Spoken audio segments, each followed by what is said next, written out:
for the film, man. Commission was set up to help. Why are you disrespecting victims' family members by moving the memorial across from Ground Zero? Why should they build on that holy ground?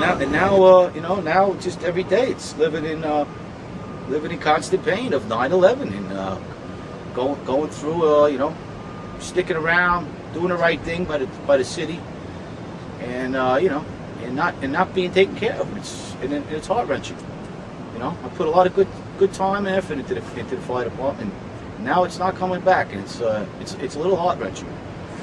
And what we went through, I tell you what, being a hero, a survivor, a rescuer that day, and now being treated like like it doesn't really matter, like it's forgotten, is it pretty hurts the American way, man, and it hurts a lot of people, and I know for a fact.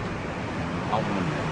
Why are you ignoring the rescue workers, sir? Police officers are dying, and you're not want to give them benefits. You don't want to take care of them, and it's really sad, sir. My friend's a police officer, Craig Bartmer, Police Precinct 1. He's dying because of the EPA. I want to ask you, John, about Mayor Bloomberg's response. How do you feel he's done since the past 6 years? Mayor who? Mayor Bloomberg. Mayor who? Exactly.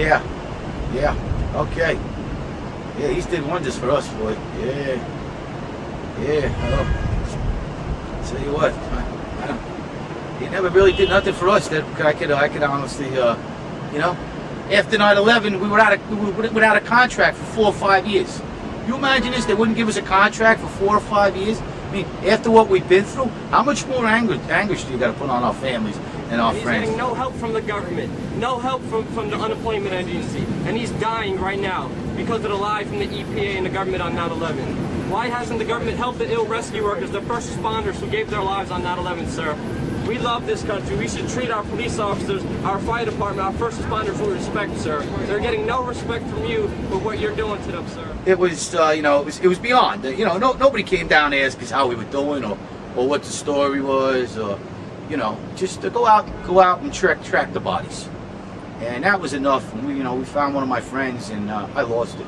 I just couldn't handle it after being in the building, going what I went through, and dealing with what I dealt with, and to find a body, a friend of mine, was just that put me over the edge. That's when I actually went to go see some counseling, because God knows I was baked, and at the time there was a lot of people baked, a lot of people in shock, a lot of people just still to this day still can't believe it, like myself, that I survived it, and what I'm going through, and what I've been through, and and how things have been, and how some people should have been taking care of the first responders a little better, and came down to the site.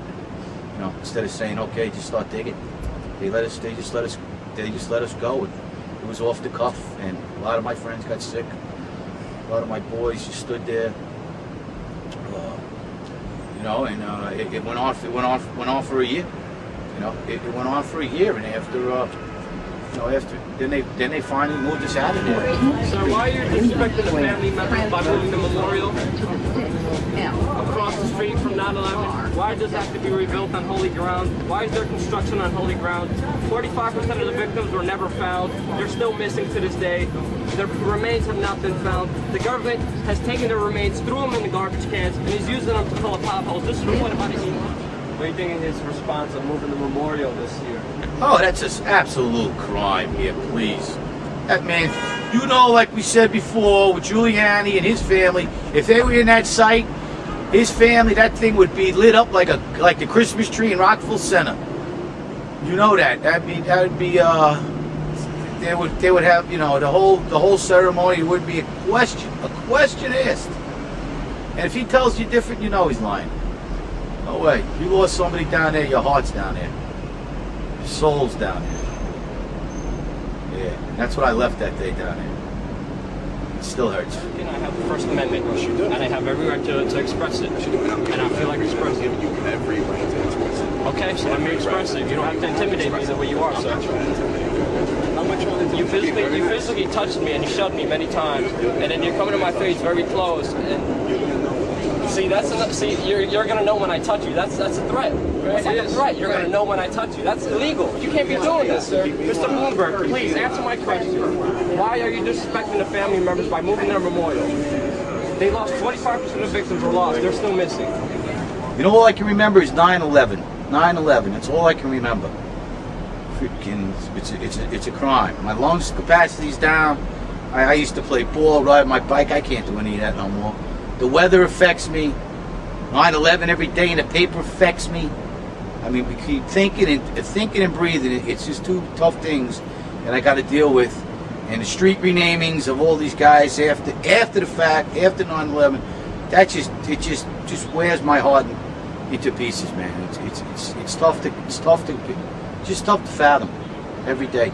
9/11 just being right there. I look at the clock. It's 9/11. I look at them. You know, my house, 119. I grew up in 119. My sister's birthday, 119.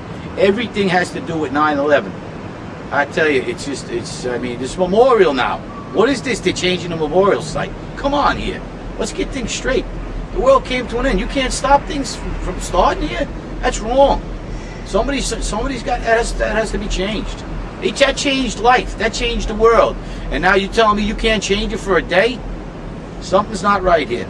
And I hope it gets fixed before September 11th again, because somebody should just definitely pay the price, the ultimate price for this. Even to have these families think about this is absolutely absurd. Where they lost the loved ones of that ruined their lives, and people got away with this. Come on, something has to change. Firefighters I know that are coughing up blood. All right, what is your issue? He doesn't want to give them any support. They're demanding money. They're demanding health care, and he's not giving them any.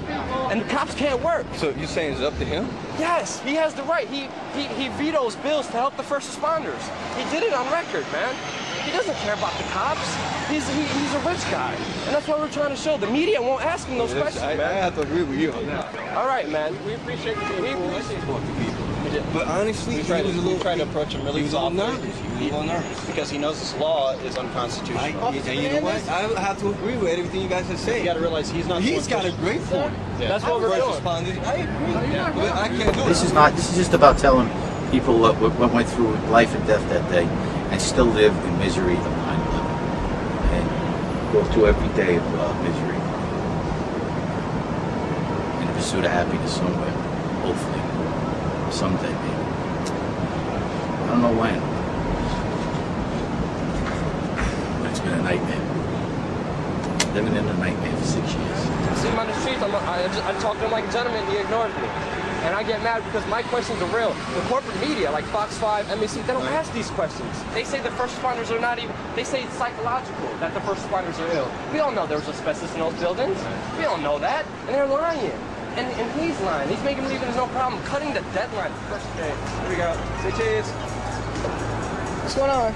Awesome. All right, thanks, guys. God bless you. Good luck, man. Yeah, we didn't get arrested. That's what we need.